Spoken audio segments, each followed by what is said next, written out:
எங்களுக்கு மெயின் இந்த ரோடு தான் சார். இப்போ ஒரு 20 வருஷமா எங்களுக்கு ரோடு இப்படியாவே கிடந்தது.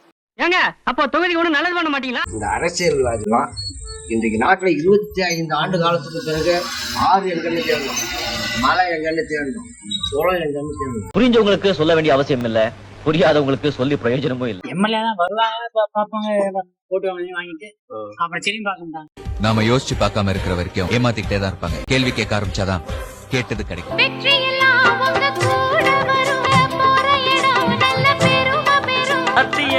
ஜனம் காத்து வர சாமி தரும் பல நூறு வரம். அண்ணனுன்னா அண்ணனையா, அன்புள்ள மன்னனையா, ஊரெல்லாம் கொண்டாடும்.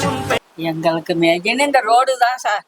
ரோடு இப்பதான் போடுறதுக்கு ஆரம்பிச்சிருக்காங்க. அப்பா இப்போ ஒரு 20 வருஷமா எங்களுக்கு ரோடு இப்படியாவே கிடக்கும். ஓட்டு கேட்குங்க சார் வருவாங்க, மற்றதுக்கு வர மாட்டாங்க சார். ஓட்டு கேட்க தான் வருவாங்க. அந்த ரோடு போடலன்னா எங்க ஜனங்களே ரொம்ப வெளியில இருந்தாங்க. எல்லாம் ஓட்டு கேட்க வந்திருந்தாங்க. நாங்க ஓட்டை போடுறோம், நீங்க ரோட்டை போட்டு கொடுக்குறீங்களா? ரோட்டை போடுறோம், நீங்க ஓட்டை போடணும். திருப்பி வந்து அவங்க ஜெயிச்சதுக்கும் சொல்லல, திருப்பி எதுக்கோ வந்தாங்க. சின்ன பொண்ணு இப்பதான் 9வது பேர். ரோடு போடுறேன்னு சொன்னீங்களா, ரோடு போட்டீங்கன்னா அந்த ரோடு என்னமா இருக்கு பாருங்க அப்படின்னு கேட்டு அவங்க அது ஒண்ணுமே சொல்லல. எம்எல்ஏ தான் வருவாங்க, பாப்பாங்க, போட்டு வாங்கிட்டு அப்புறம் திரும்பி பார்க்க மாட்டாங்க.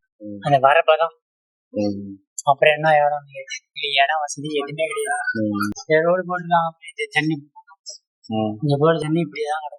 தலைமை தாங்கும் ஒருவன் தரணியில் என்று நிலைத்தான், போர்க்களம் வென்றிடுவான், எதிரியும் இவனை தொழுவான், மலை போல எழுவான், புயலை போல வந்து தனியே நின்று ஜெயிப்பான், இவனை போல ஒருவன் தமிழன், வீர தமிழன். சுயேட்சையா சப்போர்ட் பண்ணுவீங்களா? கண்டிப்பா நான் உங்களுக்கு அந்த சப்போர்ட் என்னவோ நாங்க பண்ணி தரோம். ரொம்ப நன்றிண்ணே. உங்களுக்காக நீங்க என்னவோ எங்களுக்கான உரிமையை நீங்க கொடுங்க, ஓகேங்களா? எங்களுக்கு தேவையை நீங்க பூர்த்தி பண்ணுங்க. அடிப்படை ரோடே தான் போடாம இப்பதான் போடணும். எலெக்ஷன் வந்துச்சுல, அது 2 இடம் போட்டதாவே பில் ஆகி எடுத்து சாப்பிட்டுருக்காங்க. எல்லாமே திருடத்தான், ஒருத்தரும் நல்ல மனுஷனே கிடையாது. அரசியல் ஒரு அடிப்படை வசதியாக செய்யணும், அதுக்கு ஒரு அதிகாரம் தேவை.